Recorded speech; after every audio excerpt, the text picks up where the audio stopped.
ഇപ്പോൾ ഇരട്ട സിനിമയുടെ സംവിധായകൻ Rohit M G telephone line ചേരുന്നു. രോഹിത്, ആദ്യം തന്നെ അഭിനന്ദനങ്ങൾ. താങ്കളുടെ ആദ്യ സിനിമയായിരുന്നു ഇരട്ട. അതിൽ തന്നെ 2 അവാർഡുകളാണ് ഇപ്പോൾ ലഭിച്ചിരിക്കുന്നത്. മികച്ച രണ്ടാമത്തെ ചിത്രം, ഒപ്പം തന്നെ മികച്ച തിരക്കഥ. എന്താണ് ഈ അവസരത്തിൽ താങ്കൾക്ക് പ്രതികരിക്കാനുള്ളത്? ഒരുപാട് സന്തോഷമുണ്ട്. എന്താന്ന് വെച്ചാൽ ഒരുപാട് സിനിമകൾ ഉണ്ടായിരുന്നു. ഏറ്റവും കൂടുതൽ സിനിമകൾ മത്സരിച്ച വർഷമാണ്. അതുപോലെ തന്നെ നമുക്കറിയാം കഴിഞ്ഞ വർഷങ്ങളായിട്ട് ഒരുപാട് ക്വാളിറ്റിയുള്ള ഒരുപാട് സിനിമകൾ, നല്ല സിനിമകൾ വന്നിട്ടുണ്ടായിരുന്നു.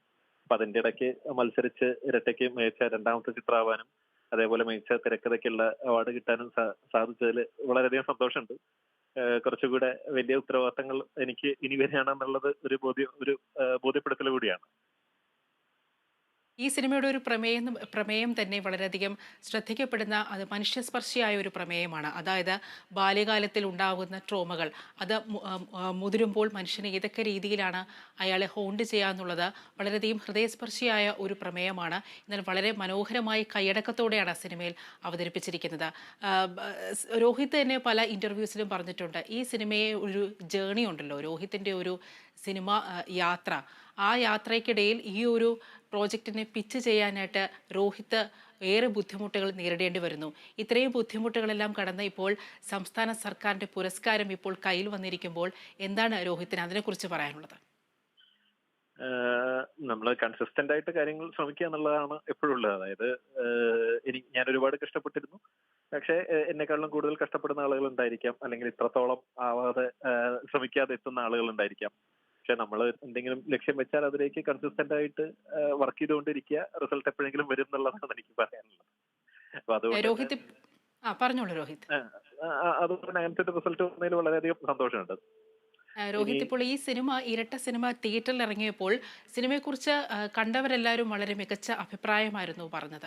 പക്ഷേ സിനിമയ്ക്ക് അതായത് മറ്റ് അഭിപ്രായങ്ങളും ഉണ്ടായിരുന്നു സിനിമയെക്കുറിച്ച്. ഒരു OTT സിനിമയാണ്, ഒരു പേഴ്സണൽ വാച്ചാണ്, ഒരു തിയേറ്ററിക്കൽ സിനിമയല്ല എന്നുള്ള വിമർശനങ്ങളും ചില അഭിപ്രായങ്ങളും സിനിമയെക്കുറിച്ചുണ്ടായിരുന്നു. ഇപ്പോൾ ദേശീയ പുരസ്കാരം കിട്ടുമ്പോൾ, സാധാരണഗതിയിൽ ഇപ്പോൾ ദേശീയ പുരസ്കാരം കിട്ടുന്ന സിനിമ തിയേറ്ററിൽ പ്രേക്ഷകർക്കിടയിൽ വലിയൊരു സ്വീകാര്യതയൊന്നും ലഭിച്ചുവെന്ന് വരില്ല. അപ്പോൾ ഇത്തരം സിനിമകൾ പ്രേക്ഷകരിലേക്ക് കൂടുതലായി ഇറങ്ങേണ്ടതിന്റെ ഒരു അനിവാര്യത അത് എത്രത്തോളമാണ്? ദേശീയ പുരസ്കാരമല്ല, സംസ്ഥാന പുരസ്കാരമാണ്. ക്ഷമിക്കണം, സംസ്ഥാന പുരസ്കാരം. പേഴ്സണൽ വാച്ച് എന്നുള്ളതല്ല. സിനിമ ശരിക്ക് തിയേറ്റർ വാച്ച് തന്നെ അനുഭവിക്കേണ്ട സിനിമ തന്നെയായിരുന്നു. നമുക്ക് കൂടുതൽ ആളുകളും അങ്ങനെ പേഴ്സണൽ OTT സിനിമയാണെന്നുള്ള രീതിയിൽ വന്നെങ്കിലും കൂടുതൽ ആളുകളും തിയേറ്ററിൽ നിന്ന് ഇറങ്ങാൻ പറ്റാത്ത രീതിയിൽ മരവിച്ചിരിക്കുകയായിരുന്നു എന്നുള്ളൊരു അഭിപ്രായവും കിട്ടിയിരുന്നു നമുക്ക്. രണ്ട് രീതിയിലും ഉണ്ടായിരുന്നു. പക്ഷേ എന്തുകൊണ്ടോ ഓരോ സമയത്തും ഓരോ തരത്തിലുള്ള സിനിമകളാണ് ആളുകൾ തിയേറ്ററിൽ പോകാൻ വേണ്ടി ചൂസ് ചെയ്യുന്നത്. അപ്പൊ ആ സമയത്ത് നമ്മുടെ അത്രത്തോളം ചൂസ് ചെയ്യുന്ന അതായിരുന്നില്ല. അതുകൊണ്ടായിരിക്കും ഇരട്ടയിലാക്കി അധികം ആളുകൾ കയറിയില്ല. പക്ഷേ നമുക്ക് അതിനുശേഷം നെറ്റ്ഫ്ലിക്സിലെല്ലാം വന്നപ്പോൾ സിനിമ ഭയങ്കരമായിട്ട് ശ്രദ്ധിക്കപ്പെട്ടു. ഓക്കെ.